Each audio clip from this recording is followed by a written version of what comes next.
मित्रों, आज भगवान महावीर के जीवन की एक घटना पर प्रकाश डालेंगे। एक जिज्ञासु भगवान महावीर से मिलने के लिए उनके आश्रम की ओर जा रहा था। मार्ग में उसने देखा एक राजा अपने राजपाट का त्याग कर घोर तपस्या कर रहा है। एक पैर पर खड़ा होकर गहरी साधना कर रहा था। उसकी शरीर इतनी जीर्ण हो चुकी थी जैसे लगता था यह अब गिरे और मृत्यु को प्राप्त हो जाए। उसकी इस कठिन तपस्या की चर्चा चारों तरफ फैली हुई थी।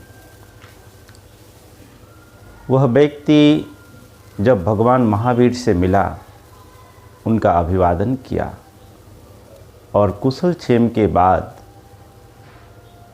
उसने महावीर के सामने प्रश्न रखा कि भगवान, अमुक राजा जो राजपाट का त्याग कर घोर तपस्या कर रहा है, अगर इस समय उसकी मृत्यु हो जाए तो महाराज वह तो स्वर्ग को प्राप्त करेगा, क्योंकि इतनी गहरी तपस्या कर रहा है।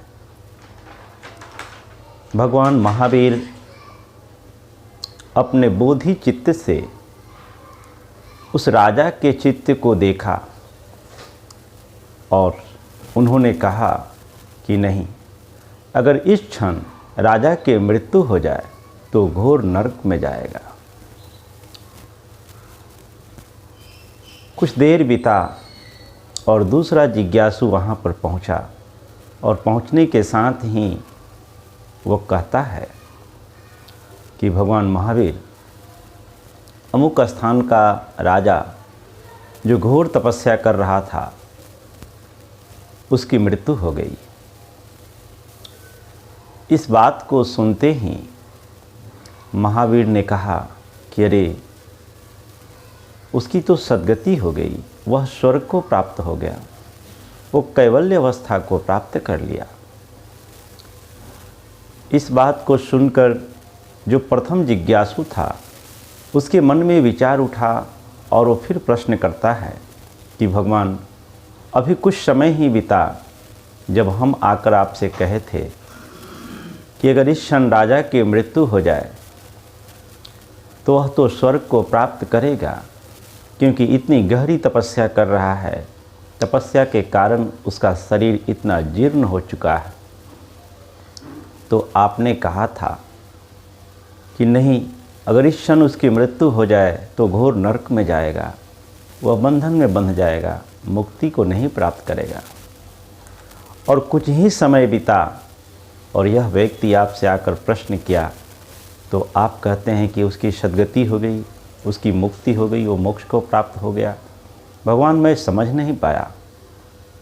भगवान महावीर मुस्कुराते हुए कहते हैं कि देखो, जब तुम संदेश लेकर के आए थे तो हमने राजा के चित्त की अवस्था को देखा।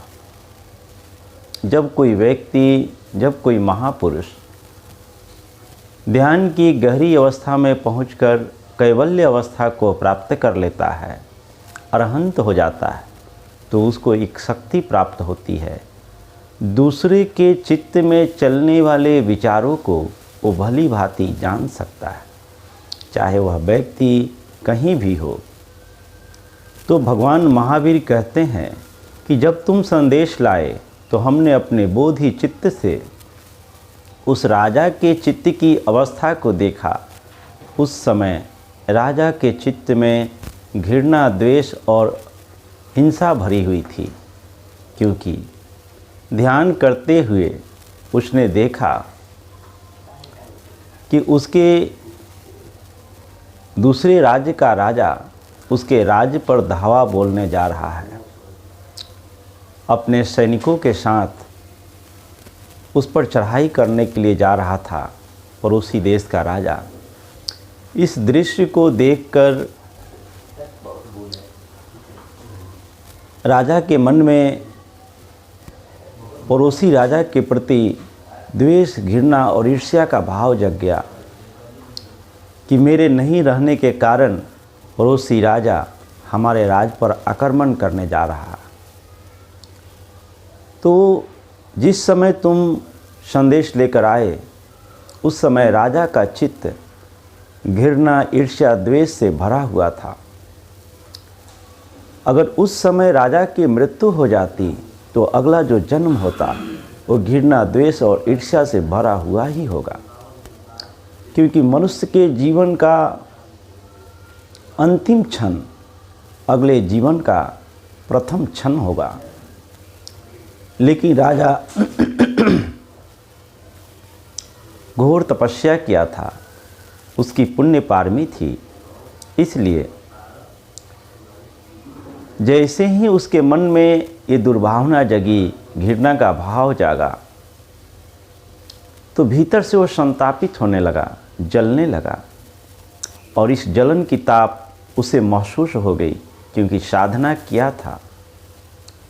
तो तुरंत उसके मन में ये विचार उठा कि अरे, हमने राजपाट का त्याग कर अपने चित्त को निर्मल करने के लिए हम यहाँ आए हैं, और अब मैं क्या करने लगा, मैं अपने भीतर राग और द्वेष जगा रहा हूँ। अरे, ऐसा नहीं करना है।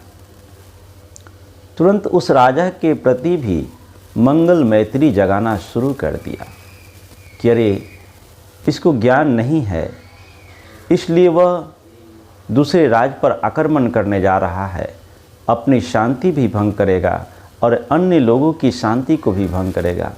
अरे, इसको सद्बुद्धि प्राप्त हो, इसको सद्ज्ञान हो, इसे सन्मार्ग मिले, इसका कल्याण हो, इसका भला हो, ऐसा भाव उस राजा के मन में जगने लगा। और जैसे जैसे यह भाव जागा, इस भाव के साथ ही राजा की मृत्यु हो गई। तो जब तुम संदेश लाए थे तो इसलिए हमने कहा था कि उस समय राजा का चित्त द्वेष, घृणा और ईर्ष्या से भरा था। अगर उस समय राजा की मृत्यु होती तो वह नारकीय जीवन को ही प्राप्त करता। लेकिन कुछ ही समय में राजा के विचार बदल गए, राजा की चित्त की अवस्था बदल गई, उसकी चित्त की चेतना प्रेम, करुणा, मैत्री से भर गया। तो दूसरी समय में उसकी मृत्यु हो गई, तो अगला जो जन्म होगा वह उसी अवस्था में होगा। मित्रों, इस बात पर जरा विचार करें कि राजा तो पहले भी तप रहा था, शरीर से यूँ खड़ा था, एक पैर पर खड़ा होकर घोर तपस्या कर रहा था। और दूसरा संदेश जब दूसरा व्यक्ति लाया तो उस समय भी राजा घोर साधना ही कर रहा था। समझने की आवश्यकता है, वास्तव में प्रकृति हमारे शरीर और वाणी के कर्मों का महत्व नहीं देती। हम कैसे वस्त्र पहने हैं, क्या बोल रहे हैं, ये महत्वपूर्ण बात नहीं है। प्रकृति हमारे चित्त की चेतना को देखती है।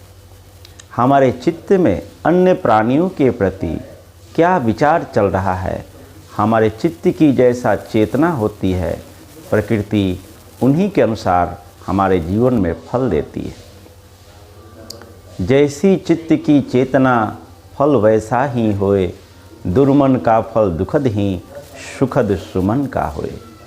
मित्रों, वास्तव में साधक साधना करते हुए अपने चित्त को निर्मल करता है, और जैसे जैसे चित्त निर्मल होता है वैसे वैसे वह सत्य को अनुभव करता है।